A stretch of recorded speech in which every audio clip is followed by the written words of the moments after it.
Sveicināts, dārgais jauniet un radio klausītāji raidījumā Vērtību kompass. Raidījums, kurā mēs runājam par aktuālām tēmām katram jaunietim un skatāmies uz Bībeli kā uz mūsu vērtību un dzīves kompasu. Ja tev ir jautājums vai ierosinājums, tad kā vienmēr tu vari to iesūtīt apmeklējot mājaslapu ej.uz/vērtību kompass, rakstot to bez garumzīmēm. Šī raidījumā mēs domāsim par to, kas tieši ir kristietība un kas ir kristietis. Jebšu, ar ko tā atšķiras mūsdienās no oriģinālā, jebšu Bībeles laika, un vai vispār tā ir atšķirās, vai tā ir palikusi nemainīga. Un es gribu sākt ar īsu ieskatu vēsturē. Kā kādreiz cilvēki kļuva par kristiešiem, un nereti šo lietu mēs nezinām, bet kopš sākās vajāšanas, kristiešiem vajadzēja ielīst pazemē. Viņiem vajadzēja slēpties, un tas viss bija noslēpumā tīts, jebš notika slepenībā. Un bija salīdzinoši grūti kļūt par kristieti, iekļūt kristietībā. Un sākās vajāšanas, par to mēs lasām pirmajos 4 gadsimtos, kas ir noticis, un tad jūs esat dzirdējuši varbūt arī tādu vārdu kā ihtis, jebšu zivs. Un tas nozīmē Jēzus Kristus, Dieva dēls, glābējs no grieķu valodas abrivācijas.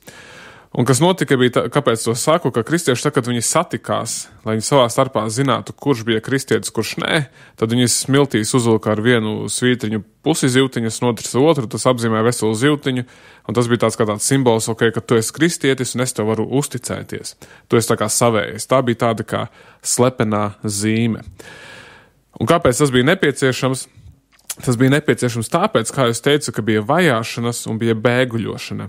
Kristieši slēpās. Tas viss notika pazemē, nereti zem slēgtām durvīm un klusībā. Bet kristietība pieauga. Tās vēsts tika izplatīta tālāk, cilvēki nāca pie ticības, bet bija grūti kādu ielaist, jebš tas solis bija smags. Un kā tas notika, laika gaitā jau tā bija, kad cilvēki, kad viņi svinēja dievkalpojumu, bija tie, kas bija jau kristieši, kas bija kristīti, un tad bija tie, kas nebija. Tie, kas vēlējās kristīties, un to sauc par katehumēniem. Un tad, kad bija dievkalpojums, tad dievkalpojums bija rīkots līdzīgi, kāds bija sinagogās rīkots līdz šim, un tad nonāca tas posms, kur viņi gāja svinēt vakarēdienu. Un šie kristīgi cilvēki, tie, kas tikuši kristīti, viņi gāja aiz šīm durvīm, aiztaisiet ciet, un pārējiem dievkalpojums beidzās, taču viņi turpināja svinēt vakarēdienu. Un tas aizgāja nereti pat tik tālu, kad cilvēki nezināja, ko tur īsti kristieši dara. Un tad tika izplatītas baumas, ka viņi tur upurē bērnus, dzer viņu asinis un ēd cilvēku gaļu, jo īsti neviens nesaprata, kas tur ir. Un tas bija liels noslēpums. Tas bija kaut kas īpašs un paredzēts tikai īstam kristietim, nodošam kristietim, kurš to arī apliecina. Un tāds notika laika gaitā, un šis posms arī, lai kļūtu par kristieti, prasīja pat varbūt pusgadu. Tas bija tāds garš laiks. Parasti tad kristie vienreiz gadā, lieldienās kristie parasti, jo tas bija kaut kas tāds īpašs. Un nevarēja vienkārši tā kļūt par kristieti. Tāds hops, es atnāku, esmu kristietis, uzreiz kristieti mani un viss kārtībā. Tas bija tāds grūtāks posms, jo to vajadzēja pārbaudīt, vajadzēja uzzināt, kurš tad paiet tiešām ir. Un, protams, tur aizgāja atkal galējībās, reizēm tas process bija pārāk sarežģīts, bet tā bija pagātne. Un tas viss mainījās ap 4. gadsimtu, kad reliģija kļuva oficiāla. Tā tika pieskaitīta pie valsts reliģijas, un tad notika pat pretējais, ka tika vajāti visi pārējie, kuri nebija kristieši. Un nereti tika pat arī piespiests kļūt par kristieti. Jūs redzat, kā tas viss atgāzās otrādies. Un tā mēs esam arī nonākuši līdz mūsdienām. Protams, tur bija daudz citas lietas vēstures gaitā, bet mūsdienās mēs arī esam tādā nevis līdzīgā situācijā, bet ka kristietība ir atzīta oficiāli par atzītu reliģiju, un tāpēc ir ļoti viegli kļūt par kristieti. Jebkurš, kurš vēlas, var sevi tā saukt, un mēs to arī bieži arābi pārprot, viņi uzskata, ka mēs visi rietumās esam kristieši, ka mēs esam uz kristīgiem pamatiem, ka mūsu valsts ir kristītas, tāpēc nereti terorakti notiek pret Eiropā, pret dažām vietām, jo tiek uzskatīts, ka mēs visi esam kristieši, un ka viņi ar to mēģina uzbrukt kristiešiem, bet kā mēs zinām, tas tā nav. Daudzi nav kristieši. taču daudzi pretēji sauc sevi par kristiešiem. Varbūt viņi atnāk 2 reizes gadā, varbūt vispār nenāk uz draudzi, ir tikuši kristīti kā bērni, ir tikuši iesvētīti. Bet vai tas tiešām ir kristietis? Un tad šodien mēs aplūkosim to, kas tad ir kristietība savā būtībā. Kas ir no tās palicis, labais, kas ir nācis varbūt klāt, un ko varbūt vajadzētu mums jaunajiem klausītājiem, tie, kas mēs esam jauni ticībā, ko mums vajadzētu paturēt un ko mums vajadzētu atmest. Tāpēc šī raidījuma mērķis ir vest tevi atpakaļ. Vest tevi atpakaļ pie saknēm, pie Bībeles vārda. Mūsu kultūra un apstākļi mēdz sasmērēt Dieva vārda ūdeņus. Tie uztais tādus netīrus, sajaukt un aizmiglot mums acis. Un tad mēs aplūkosim tagad, kā tas notiek un kā tas izpaužās. Mēs visi jūtam to sauc par sekulāro ietekmi, ka šī pasaule ietekmē draudzi. Un šīs lietas, par kurām es runāšu gan individuālā līmenī, kāds ietekmē individuāli ticīgo, varbūt tevi, kas tu esi skolā, universitātē vai darba dzīvē, bet šis viss ietekmē ne tikai individuāls kristiešus, bet arī draudzes, veselas konfesijas, pieņem daudzas no šīm lietām, uz kurām mūsdienās tās ir aklas, kuras neredz, varbūt lasot no pašu Dieva vārdu, šīs lietas neredz. Un tā lielākā problēma ir šī visā lasot Dieva vārdu, ka mēs saskatām, ka ir tāds konsekvences trūkums, jeb rodas tāda kā liekulība. Daudzi nereti saka, ka viņi ir kristieši, bet to dzīvesveids, to dziļāk papētot, to neparāda. Un es nezinu, reizēm tas ir apzināti vai neapzināti, pārsvarā tas ir neapzināti, ka cilvēks sauc sevi tā un dzīvo citādāk, jo viņš varbūt nezina, kā tas ir citādāk. Viņš tā bija pieradis, viņš bija atnācis, varbūt tā tika sludināts, un viņš tā arī dzīvo. Tādu apziņu, ka viņš ir kristietis, ka viss ir kārtībā, viņš ir bijis kristīts un varbūt iesvētīts kaut kad bērnībā, bet mūsdienās kaut kur ir ļoti, ļoti tālu no tā visa. Un tas ir tāpēc, ka ir viegli saukties par kristieti. Reizēm tas pat ir izdevīgi. Un ir viegli tam arī noticēt, ka viss ir kārtībā, jo varbūt tā tu atnāc arī uz draudzi.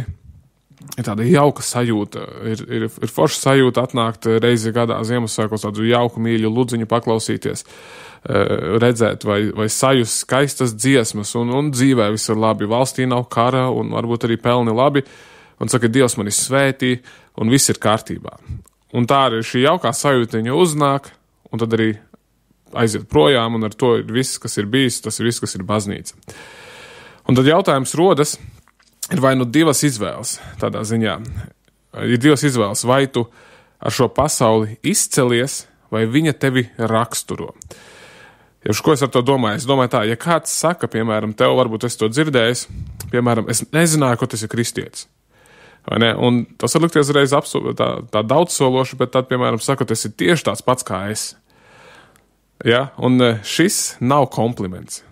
Tam nevajadzētu būt komplimentam. Un es nesaprotu, nepareizi, nesaku, vai radikāli atšķirties, staigāt tā laika drēbēs un runāt ebrejski vai kā citādāk, bet mūsu aicinājums nav saplūst vai skriet vējam līdzi šī sabiedrībā. Tā nav Bībeles vēsts, un ir jauki, ka cilvēki varbūt nezin, ka tas ir kristietis, jo tas ir sakarīgs cilvēks, vienkārši labs cilvēks, bet kaut kādās lietās tev vajadzētu arī izcelties, vajadzētu būt redzamām šīm atšķirībām. Un tagad es nosaukšu kādas lietas. Es nosaukšu kādas lietas, kuras cīnās pret Bībeli mūsdienu sabiedrībā. Un kristietim no šīm lietām ir ļoti jāuzmanās. Dažām no šīm lietām pat nedrīkst būt kristieša dzīvē, lasot tuvāk Bībeli. Un ja tevi kaut kas no šī īpaši uzrunā vai īpaši aizskaitina, tad tas liecina par mūsdienu ietekmi uz tevi. Un es to saku no tīrākās mīlestības pret tevi, lai vestu tevi atpakaļ pie tīrā ūdens. Un pēc tam mēs aplūkosim arī, kā Jēzus uzvedās šī jautājumā, kā viņš gāja un uzvedās pasaulē, kura viņu nepieņēma, kā tas izskatījās un kur viņš novilka robežu. Un līdzīgi kā Bībele, kā sakam, ir mūsu dzīves, mūsu vērtību, mūsu kompas uz ceļam uz debesīm, tad viņš arī nosprauž skaidras robežas. Un jo vairāk mēs lasam vārdu, jo vairāk mēs to redzam. Un tāpēc es nosaukšu kādus mūsdienu, tādus grēkus, daži, teiksim tā, ir apzināti grēki, daži tādi pelēkās zonas jautājumi, kuri varētu būt grēks, varētu nebūt. Un nereti arī baznīca ignorē tos, un ne tikai individuāli cilvēki, un ir piepildīti ar tiem. Un tāpēc es tos nosaukšu, un to mērķis būtu, lai tevi vestu atpakaļ, lai skatītos, vai tu kaut kur arī esi ticis inficēts caur sabiedrību ar šīm lietām. Tāpēc pirmā lieta, kas man nāca prātā, kas ietekmē gan individuālus kristiešus, gan veselas draudzes, ir materiālisms un konsumerisms. Tā ir naudas mīlēšana. Un par šo var runāt ļoti daudz. Mēs esam īsi pieskārušies arī iepriekšējos raidījumos par aicinājumu, par darbu kā tādu, arī par naudu un par Dieva gādību. Tad to jūs varat noklausīties pirmos raidījumus par šo tēmu. Bet tas ir pavisam kaut kas cits, kā skriet pēc naudas, dzīvot materiālismā. Un šīs lietas nereti tiek arī ignorētas draudzēs, tiek celtas ļoti dārgas ēkas, kuras pēc tam vajag uzturēt ar lieliem kredītiem, un ir nepieciešams šis cilvēku skaits, lai viņi nāktu, lai viņi uzturētos šīs ēkās, un tāpēc nereti tiek izmantot dažādi līdzekļi, lai cilvēks tur ir sadabūtu un lai tiktu arī ziedots. Un tas viss ir tāpēc saku, materiālisms un konsumerisms, ka mēs esam pieraduši patērēt, pieraduši pie skaistiem pasākumiem, pie ērtības, pie visa pārējā, bez kā mēs teiktu, mēs varbūt nevaram iztikt. Bet kā jau es minēju iepriekšējā raidījumā, kad mēs runājam par draudzi, svarīgākais draudzē ir Dieva vārds, nevis tie pasākumi vai lietas, kuras draudze piedāvā. Un nereti nekristieši, bet arī kristieši ir gatavi uzupurēt visu naudas dēļ, pilnīgi visu. Neiet uz draudzi svētdienās, strādājot, neatpūšoties. Ir pat gatavi veikt abortus, sakot, ka Dievs nevar taču parūpēties, esmu par jaunu vai kā citādāk. Ir gatavi iedzīvoties kredītos un parādos līdz ausīm. Un tas raksturo mūsdienu sabiedrību, tas raksturo rietumu kultūru. Jautājums ir, vai tas raksturo arī tevi un tavu draudzi. Un ir viena lieta, es zinu, ir daudzas situācijas, te runāšu par kādām lietām, ir izņēmumi, ir citas situācijas, bet runāju ļoti vispārīgi par Bībeli, jo Bībele skaidri runā, ka mums ir jāmīl Dievs, nevis nauda. Un nauda ir vajadzīga, ir nepieciešams strādāt, nepieciešams rūpēties, reizēm arī ir labi paņemt kādu kredītu, vai tas ir biznesam vai kam citam, varbūt studijas, lai pabeigtu, ja tu zini, ka tu pēc tam ar to varēsi strādāt un pelnīt. Tā ir ļoti plaša tēma. Bet pavisam kaut kas cits ir skriet pēc lietām, kuras tev ir nevajadzīgas, kuras tevi pakalpina, kuras ved tevi prom no Dieva un beidzot nenes godu pat Dievam. Un pasauli tanī dzīvo, un bieži arī kristieši tanī visā dzīvo un skrien tam visam līdzi. Tā ir tā pirmā lieta, par ko es runāšu, tā ir daudz dziļāka tēma, bet Bībelē noteikti ir ko teikt šajā jautājumā, ļoti daudz ko teikt. Tāpēc, ja tu interesē katra no šīm tēmām, tad paskaties dziļāk, paklausies kādus video par katrām no šīm tēmām un ko par to saka Bībele. Otrā lieta, kur arī kristieši skrien līdzi mūsdienu jaunieši, ir, teiksim tā, datings, šī randiņu kustība, randiņu dzīvošana tāda. Ko tas veicina?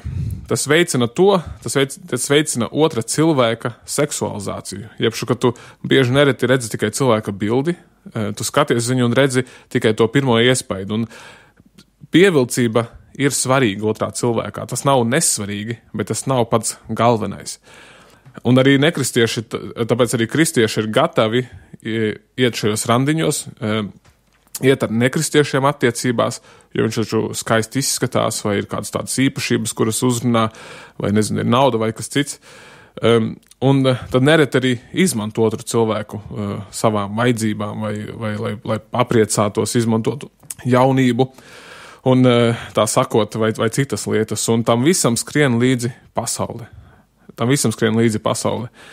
Un tāpēc tā draudzēšanās, kas notiek gadiem ilgi, kur cilvēki ievācas kopā, dzīvo, un tad ir brīvas veida attiecības, un vispārējais, tas nav bibliski.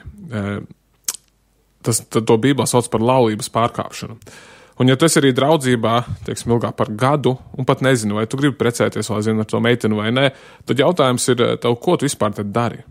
Kāds ir tavs mērķis? Jo tam vajadzētu būt diezgan skaidri un ātri redzamam, esot kopā, vai tu šo sievieti vai vīrieti precēsi vai nē, uz ko jūs tad virzaties.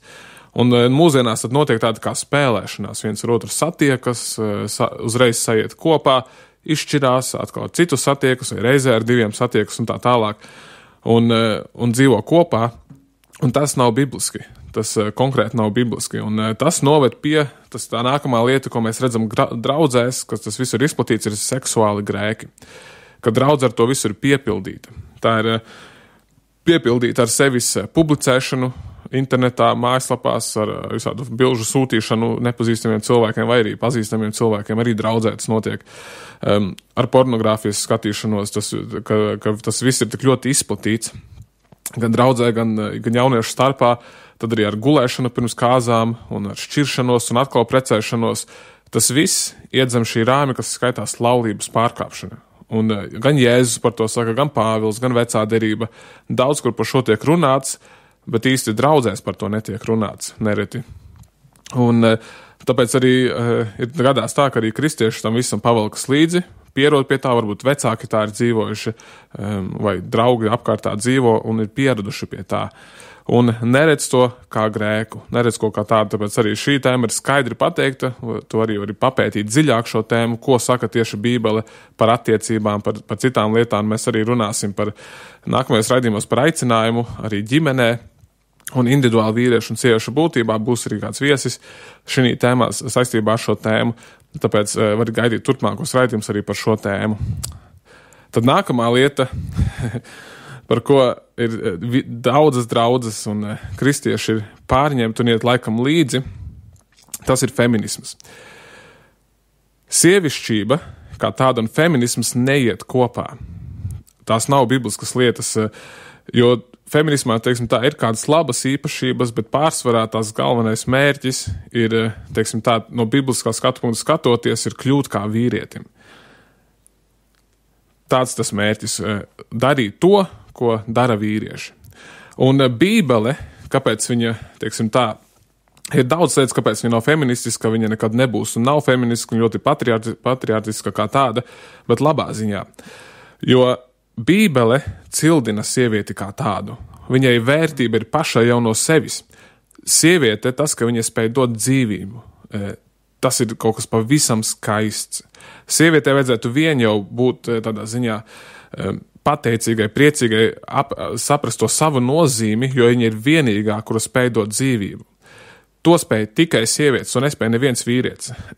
Vīri var uzbūvēt māju, bet sieviete to uztaisa par māju vietu. Viņa var parūpēties, kopt. Viņa var darīt daudz ko vīrietis nevar.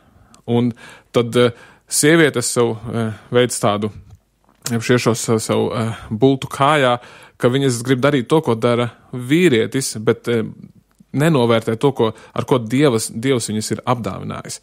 Un tas kaut kas pavisam ļoti skaists, un kristietība ļoti ceļ cilvēku vērtību, un ir īpaši sievietes vērtība un vīra vērtība, un tur ir sava dinamika, tā ir arī ļoti dziļa tēma, bet pasaule to mēģina iznīcināt un sagrozīt. Sakot, ka tas tā nav, ka cilvēka vērtība ir citādāk, viņa nosaka pēc citiem standartiem. Un tāpēc arī Bībelē par šo arī daudz tiek teikts konkrēti par šīm lietām. Mēs redzam, ka visas draudzes bieži ir feminismu pārņemtas, un arī pašas sievietes meklē piepildījumu citās lietās, kurām viņas pat īsti nav paredzētas.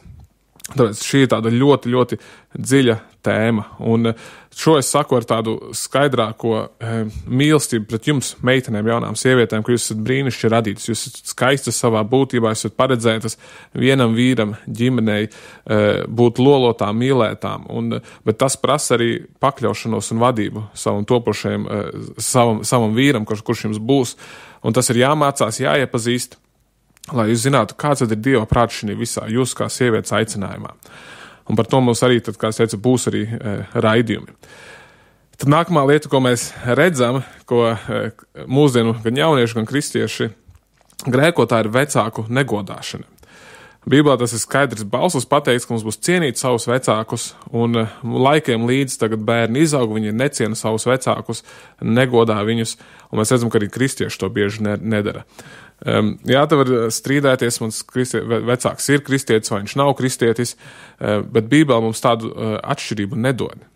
Mūsu mērķis ir cienīt mūsu vecākus, jo viņi mums ir devuši dzīvību, rūpējušies par mums, un mums tas ir jādara, lai arī mūsu bērni pēc tam redzētu, kā mēs cienam savus vecākus, lai viņi rūpētos par mums, kad mēs būsim vecumdienās. Un tā ir tāda arī ļoti svarīga lieta, par ko Bībele skaidri runā. Un vēl viena lieta, ko ko Bībelē saka, kā diezgan skaidru grēku, ir īpaši jauniem vīriem, tā ir atbildības neuzņemšanās. Bībelē ir teikts, ka tas, kurš nerūpēs par savu tuvāko, ir ļaunāks par neticīgo.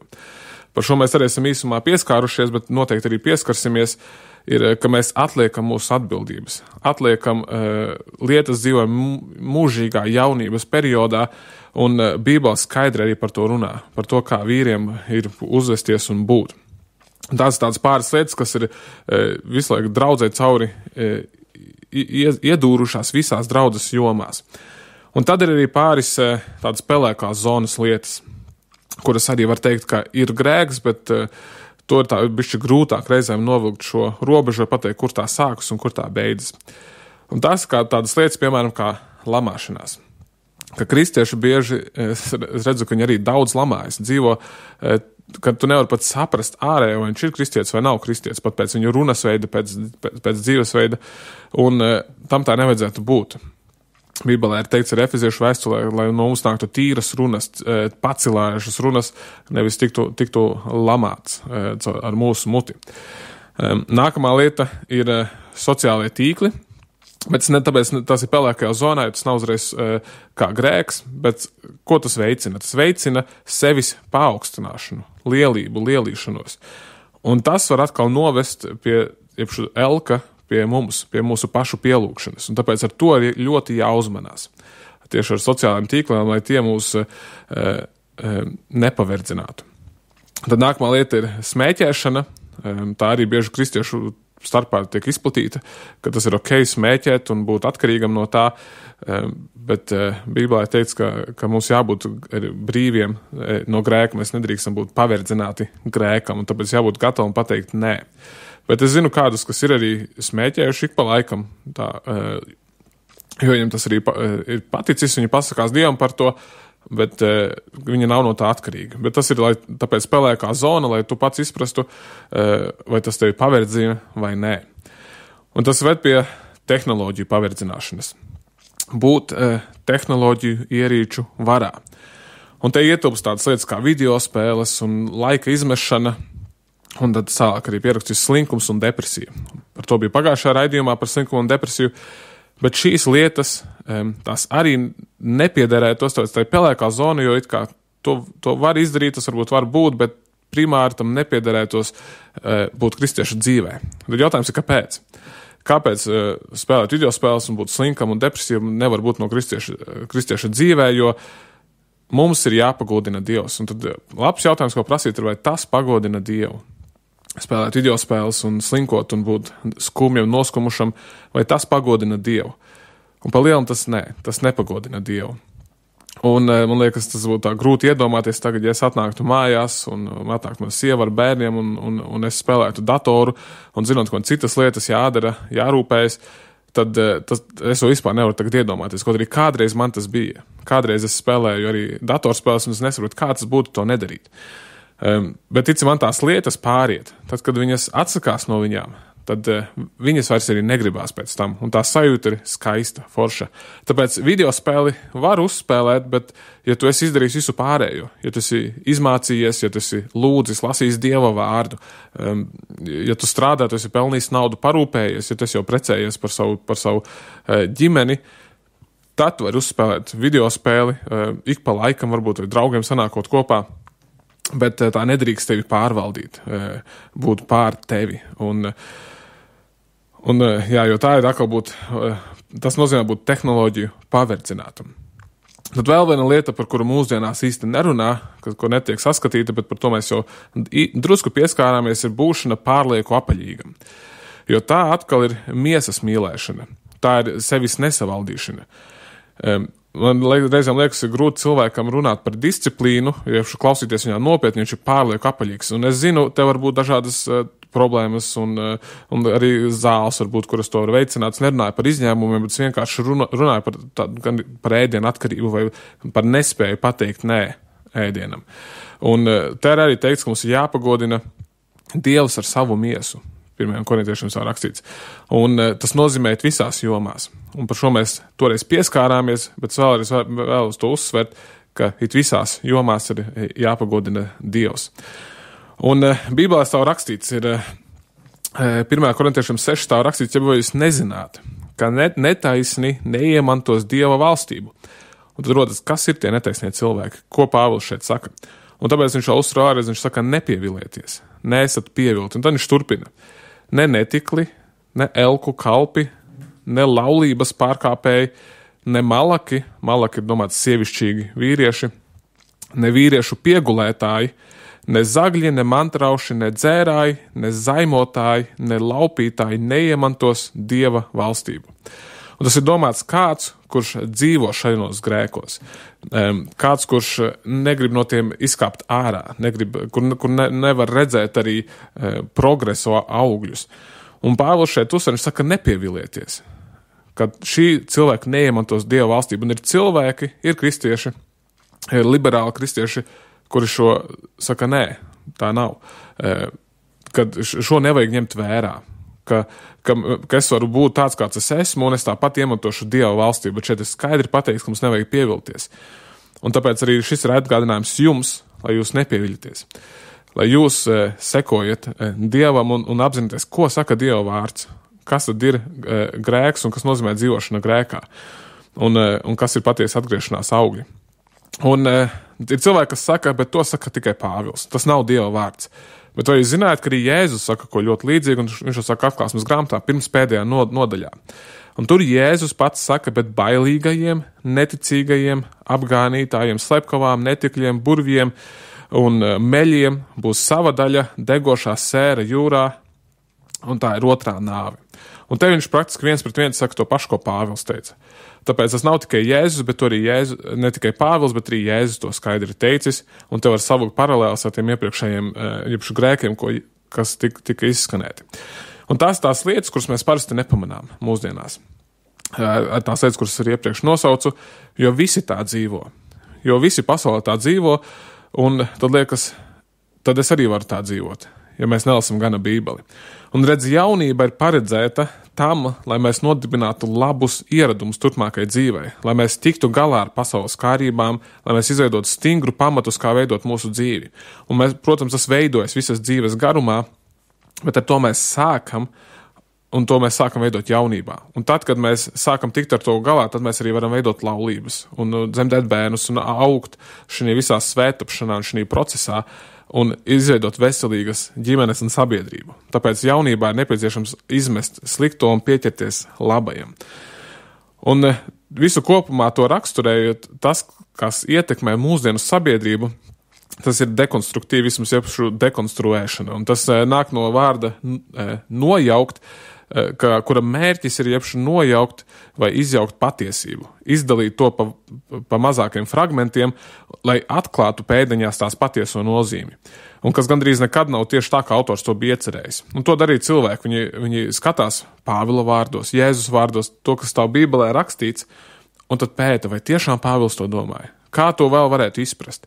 Un beigās tas, kas ir skaidri un gaiši rakstīts, tiek sagrozīts, un beigās tā nav patiesība. Un šis viss dekonstruktīvisms noved pie tā, ka nav objektīvas patiesības, ka viss, ko cilvēks saka, ir apšaubāms. Un tad cilvēks dzīvo tādā kā fantāziju realitātē. Citā pasaulē jūs esat dzirdējuši teicienu, kur ir teikts, ka katram ir sava patiesība. Bet kas tad ir patiesība? Patiesība pēc principa var būt tikai viena. Citādāk tā nav patiesība. Un tāpēc arī daudzi kristieši skatās uz Bībeles ko tādu, ko katrs var saprast, kā viņš vēlas. Man patīk tāds izskaidrojums, un es to tā pieņemu, vai tur tādi panti rakstīti, un es tos vienkārši nepieņemu, jo katram taču ir sava patiesība. Bet Bībele saka, ka visi raksti ir Dieva iedvesmoti, visi morāls likumi, visi ir palicis nemainīgs, no pirmās lapuses līdz pēdējai. Ar Jēzu ir atcēlušies tikai ceremoniāli likumi, upurēšanas likumi. Un vēl trešā daļa likumi, tie ir tie civili likumi, kas bija jūdu tautai, bet mums tie īsti vairs nav aktuāli, jo mūsdienās sabiedrība ir citādāka, bet kādus likumiem mēs varam ievērot, kādus nē. Bet tie nav obligāti, bet morāls likums nav pazudis. Un tas vienmēr ir bijis dzīvs. Un tas noved mūsdienās pie tolerances. Pie tā, ka mēs viens otru cienam. Un tad es gribu parunāt par netoleranci Bībelē. Bībelē savu rakstīts, Pāvils raksta vēstuli Timotejam, un uzrunā kā jauno mācītāju. Tad viņš saka, tad es piekodinu Dieva un Kristus Jēzus priekšā, kas tiesās dzīvus un mirušus. viņa parādīšanos un viņa valstību minēdams, pasludini Dieva vārdus, uzstājies laikā, nelaikā, norāj, brīdini, paskubini ar visu pacietību un mācību. Jo nāks laiks, kad viņi nepanesīs veselīgo mācību, bet uzkraus savu mācītājus pēc pašu iegribām, kā no ausis sniedzas, un novērsīs ausis no patiesības, bet piegriezīsies pasakām. Un mēs redzam, tas notiek, tas jau sen ir noticis no pašiem pirmsākumiem, kad cilvēki atmet veselo vēstu un pieķers pasakām. Un tāpēc Pāvils saka, paskubini, brīdini, runā laikā, nelaikā, un to es daru tagad arī uz jums. Es jūs paskubinu Dieva un Jēzus Kristus priekšā, kurš tiesās dzīvus un mirušus, seko Dieva vārdam. Man kā Dieva vārdam ir atbildība jūsu priekšā teikt patiesību, un to saka arī Bībele, un to teikuši arī apustuļi un Jēzus patiesību. Jānis saka, ja kāds nāk pie jums un nesludina šo mācību, tad neuzņemiet viņu savās mājās un nesveiciniet viņu, ja kas viņu sveicina, ņem dalību viņa ļaunajos darbos.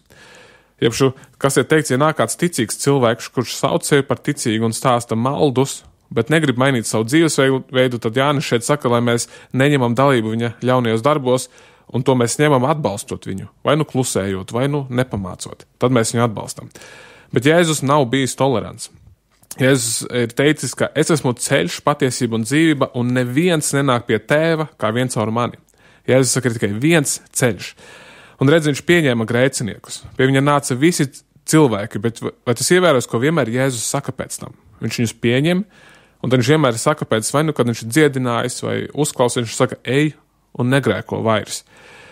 Jo tā ir tā atšķirība, viņš pieņem, bet tur lietām ir jābeidzās. Un tad viņš saka, ej un vairs negrēko. Tas tiek visu laiku teikts. Un redzēt, ka Jēzus nebija tādā ziņā jauks, ka viņš izdina cilvēks no tempļa ar pātagu, un tur ir teikts, ka viņš sapina pātagu. Tas nebija tāds impulsīvs lēmums, viņš sēdēja un pina pātagu. Viņš teica arī Jāņa vēstulē, Jāņa evaņģēlijā, viņš teica viņam sejās, ka viņi dzīvo tumsā, ka viņiem nav mūžīgās dzīvības, un daudz citus skarbus vārdus Jēzus teica. Viņš runāja tieši un konkrēti uz cilvēkiem, kuri negribēja viņu pieņemt. Jo Jēzus mērķis nebija izpatikt, bet teikt patiesību. Tad 6. nodaļā ir tāds notikums, kur viņš teica patiesību, tādus skarbus vārdus, un tad ir teikts 6. nodaļā, 66. pantā, to ir viegli atcerēties, ka no šī brīža daudzi viņa mācekļi atkāpās un vairs nestaigāja viņam līdzi. Un tad Jēzus tiem 12 sacīja, vai jūs arī gribat aiziet? Un Pēteris viņam atbildēja, kungs, pie kā mēs iesim, pie tevis ir mūžīgās dzīvības vārdi. Un mēs esam ticējuši un atzinuši, ka tu esi Dieva svētais. Vai ne? Jēzus redzējām, pēc tam viņš saka, vai es neesmu jūs izredzējis 12, bet viens no jums ir velns. Es domāju, sejā pateicu, viens no jums ir velns. Jēzus mērķis nebija dabūt pēc iespējas vairāk cilvēkus, bet teikt patiesību un dabūt īstus cilvēkus, kas seko. Tad kas tad ir ticība? Ticība ir pārliecība tam, ka tas ticēt, jeb dzīvot tam, kam tu tici. Ja tu kaut kam patiešām tici, tad tu tā arī dzīvosi. Un vai mēs redzam, kā Jēzus piekāpās kādiem, vai mēs redzam, kā mācekļi piekāpās, vai baznīcas tēvi piekāpās meliem un citiem stāstiem, mēs redzam, ka nē, viņi nepiekāpās. Nereti daudzi cilvēki vai pat draudzes ir gatavs piekāpties miera labad, lai tiktu tolerēti cilvēki, bet tas Bībelē nekad nav bijis galvenais mērķis. Un tas mērķis ir pieņemt cilvēkus tādi, kādi viņi ir, jā, visi cilvēki ir grēcīgi, arī es esmu grēcīgs, bet viņi nedrīkst palikt tādi. Katrs, kurš saņem svēto garu, Jēzus pēc tam saka, ej un negrēko vairs. Tāpēc ticība parādās darbos. Jēzus saka, ticiet man, ka es esmu tēvā un tēvs ir manī, bet ja ne, tad vismaz šo darbu dēļ. Un tad viņš saka, ja jūs mani mīlat, tad turiet manas pavēles. Un to viņš saka Jāņa 14. nodaļā, viņš saka, ja jūs mani mīlat, tad turiet manas pavēles. Un 15. nodaļā viņš saka nodaļu pēc tam, ja jūs turēsiet manus baušļus, jūs paliksiet manā mīlestībā. Un tad viņš pāris pantus izlaiž un saka, jūs esat mani draugi. Un mēs esam dziedājuši daudz dziesmas, kur teikts, Jēzus ir mūsu draugs un visi cilvēki ir Dieva mīlēti. Bet viņš saka, jūs esat mani draugi, bet ir komats. Viņš saka, ja jūs darāt, ko es jums pavēlu. Redz, Jēzus ir mūsu draugs, tāda ziņā, ka draudzība ir apusēja. Draudzība nekad nevar būt vienpusēja. Un viņš saka, es esmu jūsu draugs, bet jautājums, vai tu esi mans draugs? Un draugs ir tas, kurš dara to, ko viņam pavēl šī gadījumā, ko Jēzus saka. Un tāpēc Jēkabs arī ir teicis, ka līdzīgi kā miesa bez gara ir nedzīva, tāpat arī nedzīva ir ticība bez darbiem. Ko es gribu pateikt? Es gribu pateikt to, ka tavi darbi parāda, ka tu tiešām tici, ka Dievs ir dzīvs, ka Jēzus ir Dieva dēls. Ir viegli teikt, es ticu Dievam, bet vai tu dzīvo tā, it kā tu ticētu?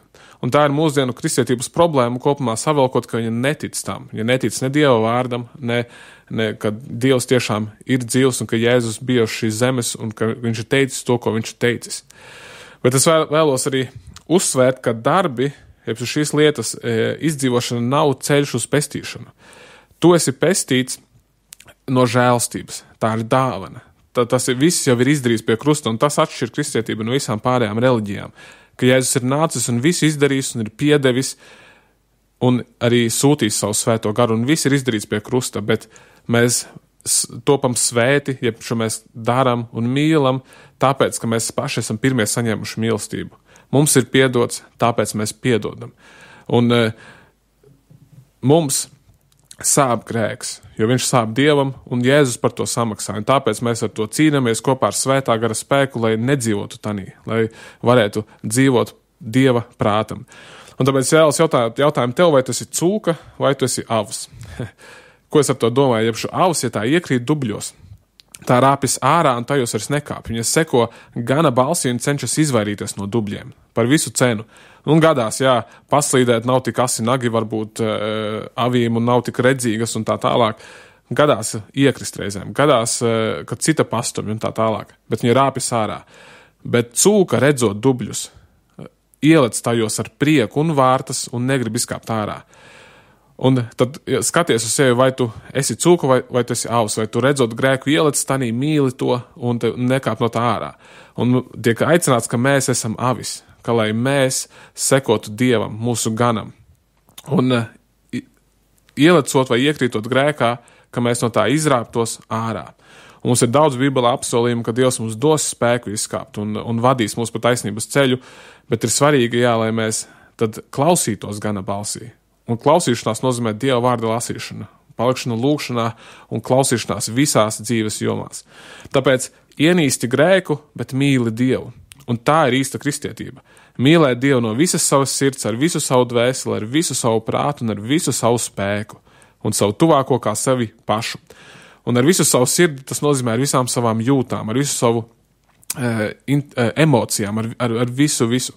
Ar savu dvēseli nozīmē ar visu savu būtību, ar savu miesu un garu, kā es teicu, ar savu ķermeni, ar saprātu, ar visu, kas mums ir iedots, pagodināt Dievu. Ar prātu nozīmē esot gudriem, loģiski domājot, pētot ticību, nesot stulbiem arī, bet un ar visu savu spēku nozīmē pieliekot pūles, atmetot nevajadzīgās lietas, pieķeroties tam, kas ir labs, izravējot saknes ārā, pieliekot visus spēkus, ja tas nepieciešams. Ja tevi kas paverdzina, izmet to ārā, jo tas būs daudz labāk, ka tu esi debesu valstībā ar trīs locekļiem, nekā ar visiem vesels būdams, bet nonākdams ellē. Tas atšķir, tā ir īsta kristietība. Un to, ko mēs mīlam, to mēs esam gatavi aizstāvēt. Mēs esam gatavi uzmundrināt, motivēt un pamācīt un ziedot arī enerģiju, laiku un naudu. Tā ir mīlestība. Un tāpēc mīlestība bieži iepauž sevi patiesības teikšanu. Un es nesaku, ka vienkārši iet pie ielu un sludināt megafonu, ka visa pasaule ir grēcīga vai kā tālāk, vai baznīcās kliegt. Tas nav tās mērķis pasaulē, jo nezina, ka tā ir grēkā nereti un tās aizrādīšana varbūt arī nepalīdzēs. Bet te runā ir konkrēti par cilvēku, par kristieti, kurš maldās, kurš varbūt sauc sevi par kristieti, bet nezina, ka viņš īstenībā tāds nav, ka viņa darbi tam neatbilst. Un tāpēc tas ir, es vēlos uzrunāt jūs mīlestībā, lai jūs ienīstu grēku un mīlētu Dievu un savu tuvāko kā sevi pašu. Tā ir Bībeles un Jēzus galvenā vēsts, tas lielākais balsis, un to mēs uzzinām tikai paliekot Dieva vārdā, lasot to, pētot un studējot to. Tāpēc, ja tevi iedrošināja šis raidījums, tad aizsūti to kādam arī, kuru tas varētu iedrošināt. Te uz LKR LV sadaļu raidījumi. Un padalies ar savu draugu, kur arī tas varētu iedrošināt. Un es vēlos vēl raidījumu noslēgumā lūgt par tevi. Paldies tev, Dievs, par katru klausītāju. Un es lūdzu, lai tu palīdzētu šim klausītājiem iet šo ticības ceļu, redzēt, ko paturēt no šīs pasaules un ko atmest. Un Dievs dod tiešām spēku un izpratni un drosmi lasīt Dieva vārdu. Lasīt to, turēties pie tā un to arī izprast. Censties vismaz izprast arī, ja reizēm ir grūti. Un ja nesanāk, bet mēs zinām, ka tas mums nāks par labu. Un es lūdzu, ka tu mums dotu spēku arī katram klausītājam šī brīdī nolikt malā to, pēc kā kāro mūsu sirds. Nolikt visas sliktās lietas, bet tiekties pēc tā, pēc kā kāro tava sirds, Tēvs. Jā, dod spēku, ticību un arī prieku un augļus mūsu ticības ceļā. Āmen. Tāpēc sekosim Dievam un Bībelei mūsu dzīves un arī vērtību kompasam.